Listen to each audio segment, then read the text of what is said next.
What's going on, everyone? Welcome back to the Unqualified Film Bros podcast. We have not acting guests, but a former actor guest subbing in for Declan tonight. Aiden is back on the show, first time in 2024. It's a very generous Aiden, description. welcome Thank back. you. Thank you. Hey, you acted in a couple of things in college. I sure did. That no one can find now, so too bad if you want to. Yeah, Anyway, good to be back. Thanks for the invite. of course. How are you guys doing tonight? Pretty good. Okay, George. Thanks. How are you? All right. Pretty good day. So, as promised at the end of last week's episode, we are talking about Self-Reliance tonight, the new Jake Johnson joint on Hulu. It's a comedy thriller. And I think the most important question, before we even get into the nitty-gritty of the movie and what we thought, the most important question of the night is going to be, would you guys play the game? No. What? Like, I honestly, would. So you're gonna die. You will die. I would spend 30 straight days within 3 feet of someone else. I think it's easy.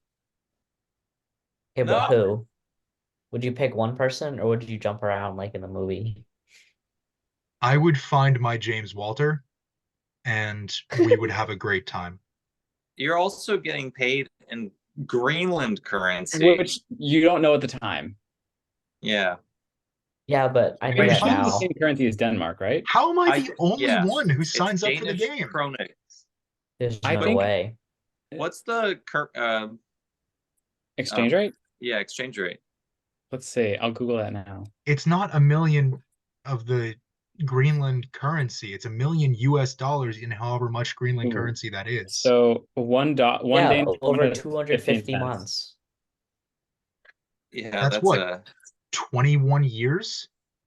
Yeah, that's Yes. a lot of. That's called passive income, gentlemen. Oh my god. Yeah, but That's if you called make no I'm way. making like what, 2-3 grand a month for that whole time? They said $4,000 a month. 4 If grand a it's- month? That's more than I make now.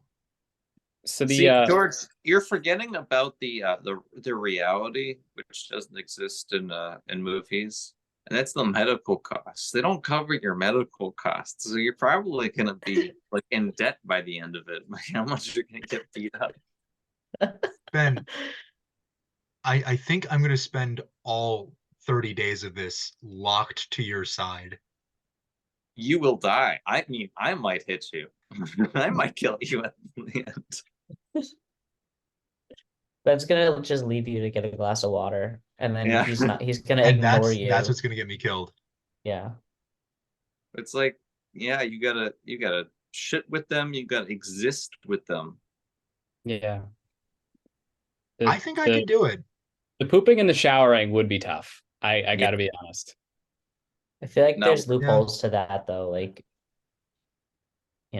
Maybe like my bathroom has no outside doors, so that would probably be safe yeah. as long as the Yeah, person's but like standing outside. They'll come through the floorboards or Through the something. floorboards. These aren't the production assistant ninjas, though. These are the hunters. They're sloppy. They could also just like They shoot dress like Michael Jackson. Aiden Dude, did that text me guy- earlier today saying that he's gonna hunt me dressed as Captain America. So I'm that pretty sure would be who my hunter would look like. there's Yeah. no chance that Jake Johnson should have survived that. No, absolutely not. The gigantic Michael Jackson. Which I mean, I it was think Boban. I just seen him. He's on the Rockets, right? I just seen him in an NBA game like 4 days ago. Yeah, basketball. That makes a lot of sense because that man Yeah. was freakishly tall. That's Yeah. basketball height for sure. Like So 7'2". Boban's been in 3 movies according to his Letterboxd. Self-Reliance, John Wick Chapter 3 Parabellum, Oh my and god. Hustle with Hustle, Adam right? Sandler. Yeah. He's good in Hustle because he He's plays a a- basketball player, so that helps. Yeah. He's continuing the trend from Kareem Abdul-Jabbar of just showing up in things. Hey, don't forget that Shaq was in Grown Ups too. That's true, but Kareem Abdul-Jabbar. I think we was should in, forget that Shaq was in Grown Ups I too. think Was it Enter Shaq the forgot that Dragon? he was in Grown Ups too. Yeah. Kareem Abdul-Jabbar was in Airplane and Enter the Dragon, so I feel like he's a more apt comparison. And he had a guest spot on The Big Bang Theory. So Wasn't he Wait, in what? Was he in Glass Onion too? yeah, No. Didn't he have a in the Wait. Zoom? he was in the Zoom with Blanc Oh, and Yeah. Angela Lansbury and Stephen Sondheim and who's the other one? I don't know, but I think they're all dead except for Forgot. like two of them. Kareem's still alive. Yeah, Yeah, Crimson. but Sondheim's not, and Angela Lansbury's not. True. They They're still died alive. since the movie came out, right? They Yeah. didn't put ghosts. Yeah. As Tommy Lee Jones said, they didn't die, they just went home. That's my favorite quote from Men in Black 3. Anyway, self-reliance. Oh yeah. Gotten a little off the rails early here. I think maybe we can return to how we'd survive the game at a later point. But George wouldn't. I mean, I I don't would think any survive, of and us you know what? would. None of you guys is getting any money. Well, I that's don't care. yeah, that's That's fine. fine. You're gonna die. Yeah. I don't think so. Let us know in the comments if you think that I would survive. Or I've who been would survive saying the them. longest? Well, Aiden, you're at 14 days, so almost halfway there. Yep. No. Sorry. What I meant was 14 days left, but I can see how you would. Yeah. Maybe how do I change my name there? I don't know. Ask Ben. He does it every week except for tonight there for we some go. reason. That's because I'm on my cell phone. Ah, More work. that'll do it. Yeah, so Self-Reliance was a fun movie. Is it brilliant? No, but I enjoyed it. I thought Anna Kendrick and Jake Johnson had some great chemistry. They were funny together. He's always so charming. Yeah, And he plays mean- the same character in everything, but it Everything. works. Yeah. Everything from New Girl to Tag to Peter Self-Reliance. Peter Even Parker. even in the Spider-Verse movies. Yeah, that's what I was getting Yeah. to. It's the same sort of slacker yet somewhat oddly charming character who you can't help but root for. Well, we also have Andy Samberg who shows up in the movie. So When I first heard that he was in this movie, and I've pinpointed this movie a year ago when I first heard about it, and then it got delayed. It was supposed to come out in September, and then November, and now January. Until I saw the trailer, I thought Andy Samberg would be playing like a key character, like maybe a hunter or one of the, Fair enough. like a teammate. He played himself, and that was, I don't want to say a letdown because I knew it was coming in from the trailer, but other than his two scenes, I would have liked to have seen him sort of be along for the ride in this. Yeah. I agree. Because I hadn't seen the trailer. I really only heard about this movie when you invited me on. And I was really looking forward to seeing him in a kind of like, again, he's another type of person who really only plays himself. But we left him for that, and I was really looking forward to him and Jake Johnson like bumbling their way through like 30 days of trying not to be assassinated. Although I think seeing Andy Samberg in that limo there set us up for what for me was one of the funnier comedic moments of the movie, when he gets into the limo late at night to meet Christopher Lloyd, and you're just like, oh, Christopher Lloyd, and it's not Christopher Lloyd, it's just his dad. Like, that was, I thought, of a very funny misdirection for me. And I did appreciate how they set that up with Andy Samberg, and then immediately calling back like, oh yeah, Wayne Brady picked me up. So like, it's just another level of like the misdirection of the celebrities involved in this murder game. And fake Ellen. I would have loved to see Andy Samberg talk to fake Ellen. Yes. Oh my God. Let me tell you, that confused me when I first saw it, because I'm like, did Ellen just not want to be in this because they kind of make fun of her? Are you And then, kidding? like, Yeah. But then it was also like the assassin thing, and then clearly it was an assassin. But yeah, the celebrity cameos or not, or well, I think Ellen of the people dressed as other as famous people from what's his name, Tom's Tommy. child. The Ellen one was the best, but the Andy Samberg and Christopher Lloyd. And then who can forget Wayne Brady coming in at the end? Yeah, I mean, Yeah. whether you. Sorry, Ben, go ahead. Oh, I was just gonna say the Michael Jacksons also. I feel like Ellen definitely did not want to be in this though. I don't think they even asked her. No, probably not. She is canceled, Yes. Is her likeness public domain? That is an What? interesting question. It doesn't Wow. matter. Like, You're do you like- think they had to get permission from her to show someone impersonating her? No, No.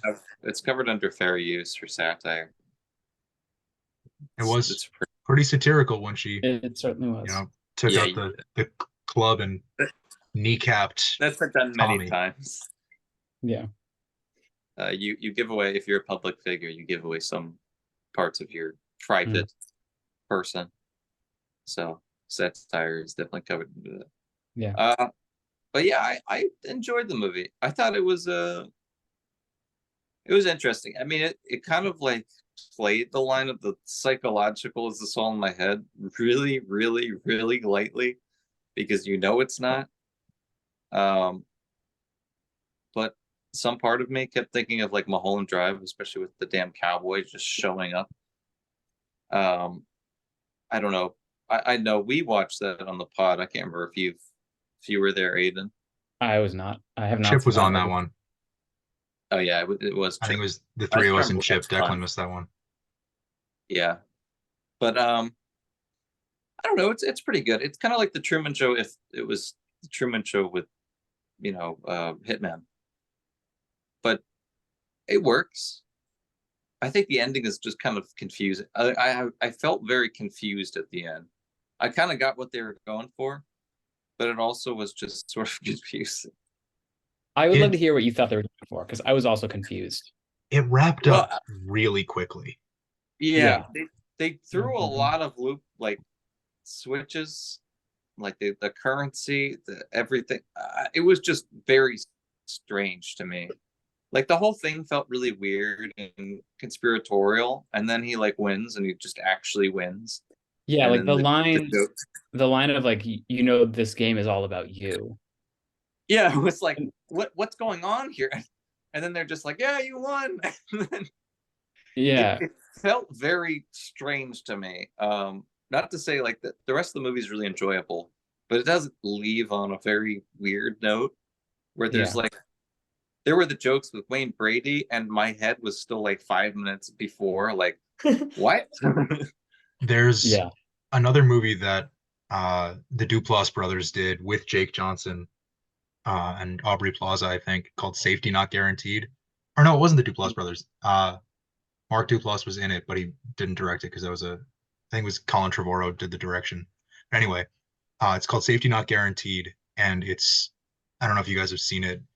You showed it to me, yeah. Sci-fi comedy type deal, time travel.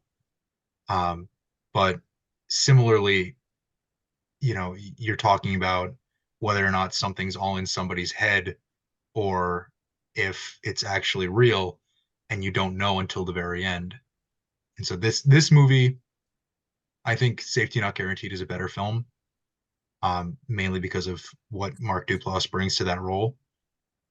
But I think this film evoked sort of a similar feeling in me as I was watching it, whether like you said, Ben, the psychological element, whether it was really not real or not, sort of playing with that idea until the very end when we find out it is real. I thought there were a lot of similarities between the two films. Yeah, and they did it so late. Like, I knew that it probably wasn't gonna end in a bad way for him, but like I couldn't get it out of my head that maybe it does and it's all fake. And I was gonna feel so bad for him. Yeah. Because that like I was getting sad thinking about like, oh my God, this It would guy have just been so imagine the sad. last 30 days and like everybody around him's trying to help him and he's just going nuts. Because they really drag him down those last few days of living under the bridge in a homeless shelter. Not a homeless shelter, in a homeless encampment. Yeah. And I thought they were setting us up where, given that it was like a comedy movie, it probably was going to be okay, but Yeah. they were really setting us up for like him to not get the money at the very least. And even like early on, and I want to talk about the character of James Biff Wiff in a great performance. Um, I think the only other thing I've seen him in is just his very small role in Everything Everywhere All at Once. Um, Character guy. But even when we're first introduced to James slash Walter, uh, we don't really know much about him. You know, if we take him at surface level, which, you know, we are kind of led to do in this movie, we see him as, you know, homeless guy who's a friend.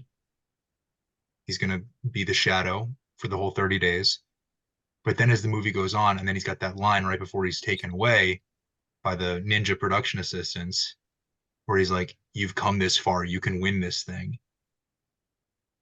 I was sort of in a position where I was like, I don't know, is he in on it with the creators of the game? Is he a hunter who's sort of come around to rooting for Tommy's character?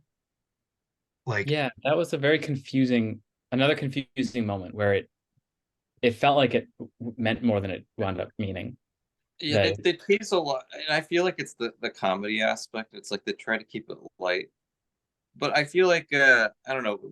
They clone Tyrone. I feel like, great movie. although I didn't love the ending, it pays off a lot more in the I don't know, conspiratorial, like psychological aspect of it. It's it's a thriller, but honestly, this movie feels more like a rom com than a thriller. Yeah. It Like, does and it doesn't, because Maddie is absent. Anna Kendrick's character is absent from the first act and kind of absent from the third act.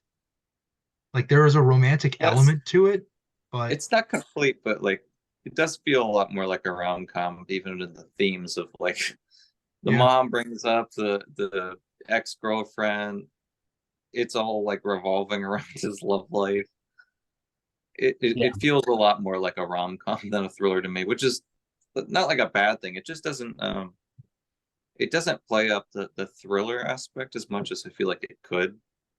there are moments that feel like a psychological thriller.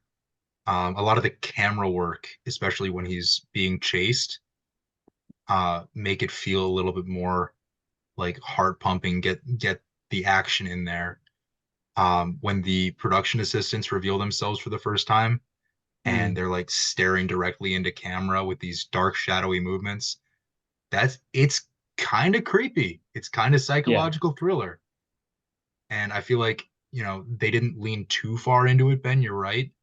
But the moments are there enough where I wouldn't call this a straight up comedy. Yeah, I mean, I don't know. It's very close to a comedy. Like there are thriller Yeah, moments, but it's Yeah. I would say the description of a comedy thriller is apt. Yeah. You know what movie this reminded me of the most is Mr. Right, also with Anna Kendrick. Love that movie. Yeah, and Sam Terrible Rockwell. script, terrible supporting cast, but the performances by Sam Rockwell and Anna Kendrick are fantastic.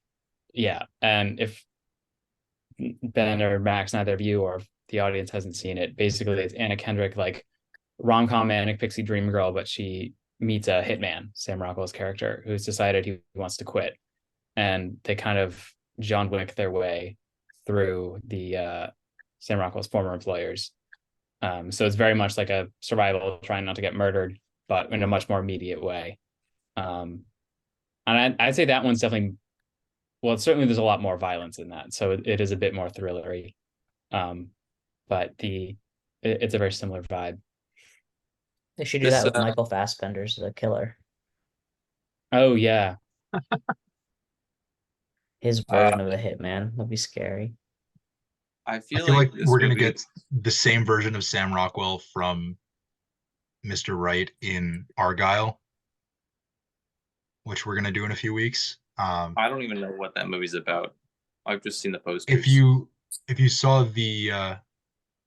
I don't know if you saw the movie, Ben, but if you saw the trailer for The Lost City with Sandra Bullock and Channing Tatum, it's basically the same movie over again, but with Sam Rockwell and Bryce Dallas Howard.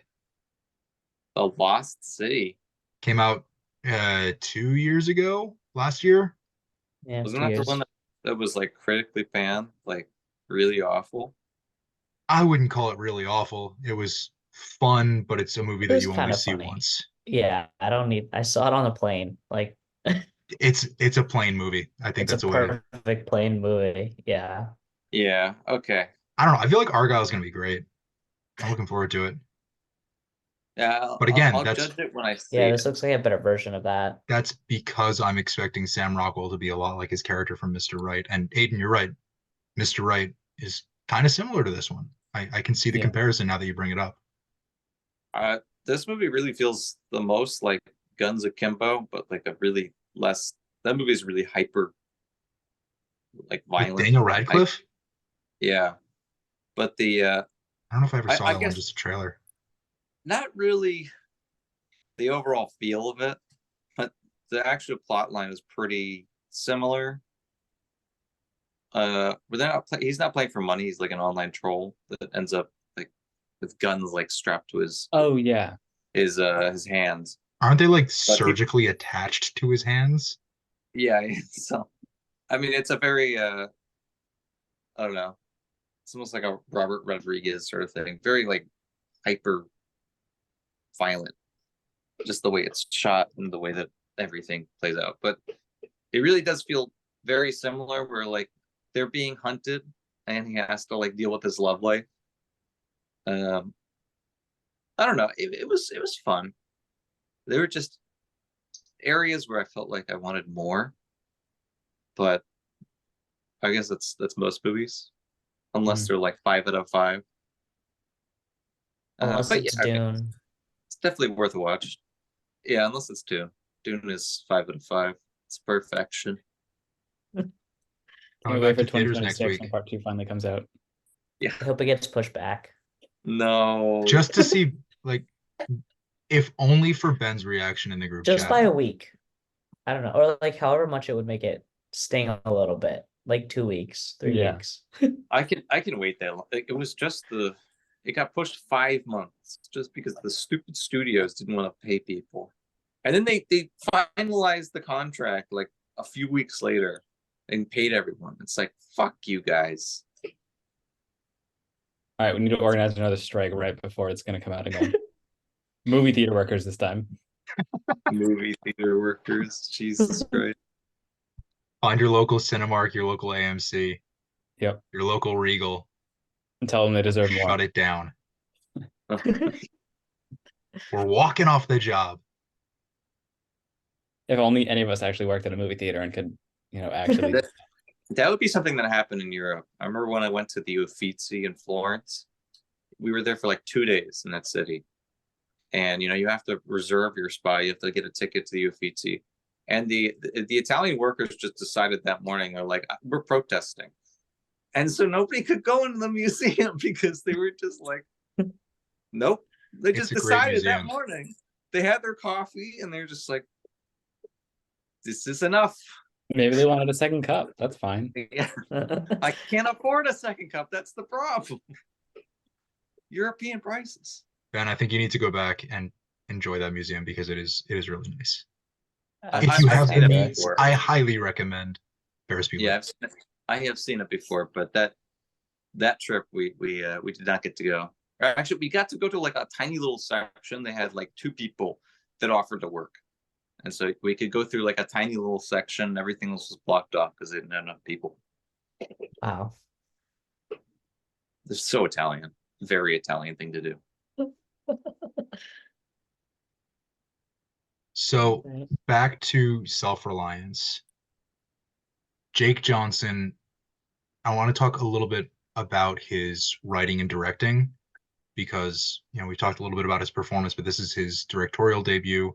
I think he's done some writing before. I can't think of any projects off the top of my head, but for a first-time directing venture, not even talking about directing himself or directing his own writing, but how do you feel this film reflects his creative vision for the project. Or even if you want to talk about directing himself or his own writing and how that sort of comes across. I feel like it's not it's a lot easier when it's your project. I mean, like was it John Krasinski? You know, his first directorial debut was Quiet Place, yeah. It's Quiet Place. A Quiet Place, but you know, it's like a similar. That's a horror movie. Granted, that's like a genre shift for him. But I feel like if it's your project, it is a lot easier, and he did a great job. I mean, for a first-time director, Wasn't Jordan Peele's first directing project Get Out? Yeah. Mm-hmm. But I mean, Jordan Peele's script, so yeah, he's probably a better comparison with like John Krasinski. Those two somehow were comedians and then decided to do horror. Granted, comedy and like horror are pretty close. Horror, but... Yeah, it takes a certain kind of messed up in the head to yeah. Speaking as a comedy writer. Not everybody. Hey, you haven't watched enough horror movies to be that's the judge true, of that yet. But I'm trying, and that's what matters, and that's what you want from me. I should give you a checklist of all the classics. You could give me like one, and I could try it. See, this but yeah, I think he did a great job. As you said, you can see his vision on like some of the shots. They are like, it does switch up a lot based on like the theme. You know, there's definitely those comedy moments like the doorstep where it's framed just him at the doorstep, and then you got people jumping out the bushes, and then you've got like the running scene at the end where he's they're very like rapid angles that you would get in a thriller. And then at the end, when he won and he's yelling, you get psychological thriller sort of shots. I don't know how much, I mean, he's not the cinematographer, so I don't know how much he just told him, I want something like this, or whether he told him like those specific angles. But again, he captures his ideas pretty well, so props to him. Yep. Yeah, I would say the biggest weakness of it, as we've talked about, was the script and, you know, maybe wanting a little more clarity on some stuff in the ending. But it definitely felt like a unified project behind like a single mind, to the extent that a film is a product of a single person, which it of course never is. Mm-hmm. But I think for a first-time director, I think probably directing yourself for a first-time director, probably not the easiest thing, but definitely directing something that you wrote seems like the best way to make sure that you feel comfortable and can make the film look like what you want it to look like. I feel like it can be easy. It just doesn't always work out. Like directing yourself is like, you want something out of an actor, you can do it the way that you want it to be, but you don't always have the most like objective view. Yeah. So I feel like it's less hard to do that and more just like the end product doesn't always turn out as well because you're biased, obviously. Like a few weeks ago, we did Maestro, and that's Bradley Cooper directing himself. And I think what we get is an elite performance as Leonard Bernstein. But, you know, the rest of the movie, it's not our favorite. I think we agreed. But yeah, you know, that's good. He's directing himself with a story and a script that he co-wrote. And I'll bring up another elite performer, or not necessarily performer, but elite writer-director, myself, with Putt Putt. You knew I was going there. Maestro, Putt Putt, potato. I mean, will Nick and Haley get Oscar noms? I think so. I think one day, probably for Putt Putt. Anyway, I think submit it.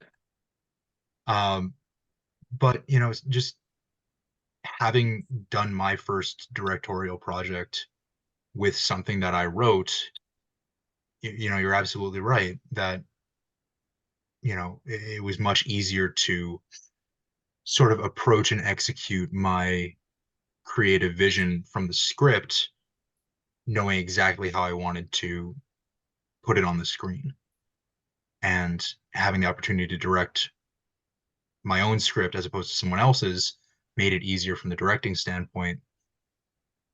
Like I wrote not knowing that I was going to be directing, but then once I knew that I was directing, I can make the sort of adjustments to the script that I needed to, where, and obviously this is, location was a factor, and the actors, we had a lot of improv on set as we talked about last week.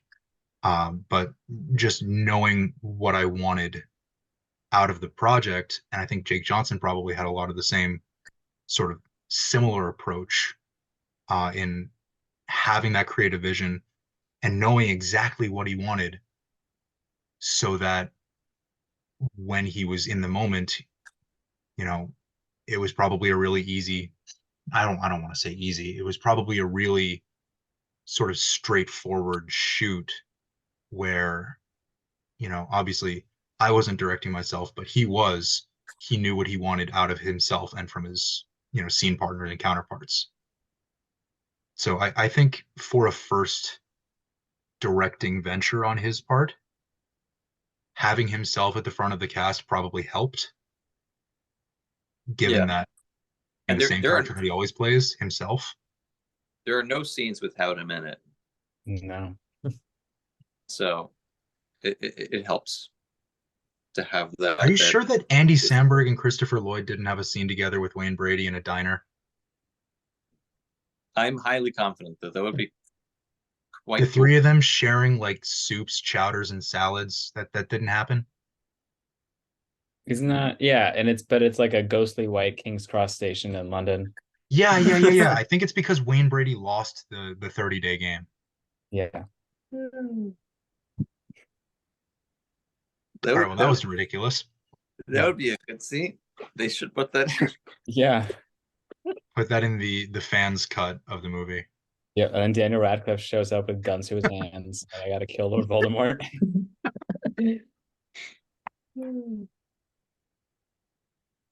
Yeah, I liked it. Yeah. I think the cast was a big part of that. We've barely talked about Anna Kendrick. She also plays herself. Yeah. Yeah. I would say so. Bless you. But both Jake Johnson and Anna Kendrick have a decent amount of screen time, and they pretty much play themselves. And then there's Biff Wiff, who is there with the second most screen time, I believe, and he also plays his typical character role. So you got a lot of consistency there. I feel like that's really easy on a director to just sort of tell them, do your thing. Yes. And they do. Very much so. I did want to say one more thing about Anna Kendrick, that I was like, I think we all kind of felt that something was up with her character, that, her reasons for being in the game or whatever. Well, she is psychotic, that she just answered right. That was so underwhelming for me, that first of all, that the reason she said she participated in the game was, she was really bored, and then the twist, she's not in the game, but she still gives the same reason. I was really yeah, no, that's probably a weak point for sure. Yeah, that I still was waiting for the other shoe to drop. That's a really lame twist, and just it makes her look like the biggest red flag known to mankind, that she would answer a Craigslist ad like that was psycho, like people are trying to kill me, and did it for like 20 days. She didn't do it for like one or two. She did it for like 20 days. Yeah. That was, I could see a character doing that in a movie, but they'd back out at like night one, when they're going from her place to a motel to leaving the motel all in the same night, like within probably 3 hours, 4 hours. Yeah, that's the point at which a normal person is like, I'm so concerned when Mario or whatever tries to kill them, and then she realizes it's real, and then she's just like, no, we're fine, we're here. It's like, are you kidding me? You just realized he's actually being hunted, and your first instinct is to stay in the motel. What's wrong with you? Do not marry this woman. She she will mismanage your bank accounts or something. Like, I'm gonna bring up Mr. Right again because it feels very similar. Like that scene in particular feels very similar to her character in Mr. Right, where she's not totally up to speed with what's going on Mm. until she very much is, and then she just decides, "Fuck it, I'm in." But there is still the initial freak out moment of, wait, you're yeah, actually a hitman? Yeah, What the, and is out, and then obviously comes back in because it's a movie. Um, yeah, I think we were missing a little. We were missing that, but then they couldn't have had the twist at day 20, whatever. Um, yeah, I think some plot issues, but this is very much a type of movie that I would love, and that a type of movie that I would like to make. So, yeah. It doesn't hurt the movie that much, but it's a little too jarring. I feel like they could probably smooth over her reasoning a little bit better, even add some like comedy to it. But just yeah, being bored is not the best reason to. so right. That's very much the reason someone gives when they don't want to give the real reason. Yeah, yeah, but also it's so perfectly like inconspicuous as a reason where like she knows her audience, and Jake Johnson's character Tommy wouldn't question doing it because she's bored, Yeah. because he's feeling, stuck in life and not really knowing what his next move is, well, and he yeah. does this because It's it's one an thing exciting to adventure. yeah, it makes sense if someone's offering you $1 million and you're like, I'm bored. It's bored, and I want to win $1 million, typically. But to answer any Craigslist ad out of boredom is a bad move. Just generally, you will find the serial killers. Ben, I He feel could have like been a there's a serial story in killer. there. The Craigslist killer. Yeah. Yep. I feel like you've got a story in there. Yeah, Craigslist Killer 2.0. It's the script I'm writing based I on can't wait to real read it. stories. Wait, can we mention so Anna Kendrick, when they initially meet and go to her house, says that her father died, and then she says, I forget at what point, that her father actually left when she was 10, which is exactly what happened to Jake Johnson's character. And I when didn't she catch said that. that, in conjunction with that line at the end of like, the game is all for you, really made me think that she was in on it. Yeah, there were so many people. I was like, is this Yeah. really the Truman Show? Everyone's just fake. But Yeah. it wasn't. I think I don't know. It Bit of might a have left been out. better if it was that. I think it would be. That would really I mean, it would kind of hurt the comedy like ending. But Yeah. I don't know. You introduce that and you can't just like do nothing with it.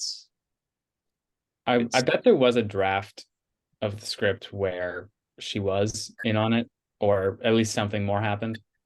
And I then figured she'd be a killer. I was honestly hoping Walter was a killer. It was like, hey man, you've been nice to me. I'm not gonna kill you. that would have been great. That would have been a much better twist. But yeah, like just do anything with the characters. But they're a little too they are what they actually appear to be. Yeah, Yeah. very, very surface level. I Yeah. did really enjoy the friendship that developed between Walter and Tom, though. I think that was probably the Any strong chance point. to see Biff Wiff get some screen time, I'm all for it. Yeah. Like that So moment at the end, right before he goes up to the house, of like, I'll see you back at the apartment. Like they're living together or whatever, was really sweet. Yeah. it was touching. Yeah, they When he sort of, hugs him after he was almost killed by giant Michael Jackson. Yeah. hey, they found each other. They did. That's Walter is Tommy's real soulmate, not Yeah. Maddie. That's true. Honestly, his reasoning makes so much more sense than Madeline. Like, Maddie's just doing it for boredom. He's getting a house. He's getting a friend. He's getting $20 a day or whatever. And that's a deal. That makes a lot of sense. Oh, absolutely. I don't think any of us questioned James Walter's motives. Mm-mm. And what a performance, Biff Wiff. Mm-hmm. Detective I Crabtree. want to mention that Anna Kendrick and Jake Johnson did a movie together about 10 years ago called Drinking Buddies. And I think Olivia Wilde might have been in that one and someone else. But that was largely improvised. They had a story to follow, but the dialogue was pretty much all improvised. And just to see these two together again in a comedy situation where they could sort of have that playing off each other dynamic sort of had me wondering if they left room for improvisation in their interactions. What do you guys think? I think so. I mean, probably. Yeah, hearing that they'd done this movie already, like I think absolutely, especially with Jake Johnson having so much control over the movie. I don't know why he wouldn't. Yeah. And how much made it into the movie, I don't know, but I'm sure there was a ton that was left on the cutting room floor, and I'm sure we'd all love to see that. And probably I want to see the Johnson cut. Yeah. Put 20 minutes of this movie into Justice League. What do you think? Would Arthur Curry play the game? Yes, and he would win because he would would win. kill everyone coming after him. Probably who's gonna kill him? Yeah, Unless they sent Black Manta. Is that his name? sounds right. I don't know, Ben. You're the only one of us who saw Aquaman in the Lost Kingdom, so I didn't see it, but I'm trying to remember who his nemesis is. They teased I think up that's right. Black Manta. Thought it was Yeah. Merman and a Barnacle. Terrible comic book character. Aiden, that was very The funny. worst. Thank you. What'd you say? I thought his nemesis was Mermaid Man and Barnacle Boy. Oh my! That is a I think- crossover event I would love to see. I'm pretty sure he's supposed to be though. He's essentially them. Yeah. Like a knockoff version. Yeah. Yeah. They're probably just as powerful. At least they were in their heyday. No, The heyday. now. Make that show. Make that movie. To Yeah. the invisible boatmobile. On that note, Self-Reliance is a fun ride. It's a good way to spend 90 minutes. You know, it's, again, pretty surface level, but sometimes that's all you really need. Mhm. It's I a had a good fun, time watching dumb it. comedy. It doesn't. Yeah. You don't have to use your brain, which it's sometimes good. If you just want a comedy that's like, this is a crazy premise, it's funny. It's an hour and a half. It's not like, Yeah. It's a commitment. I think we can all say that we enjoyed it. We all recommend it. Check it out. Absolutely. It is streaming on Hulu.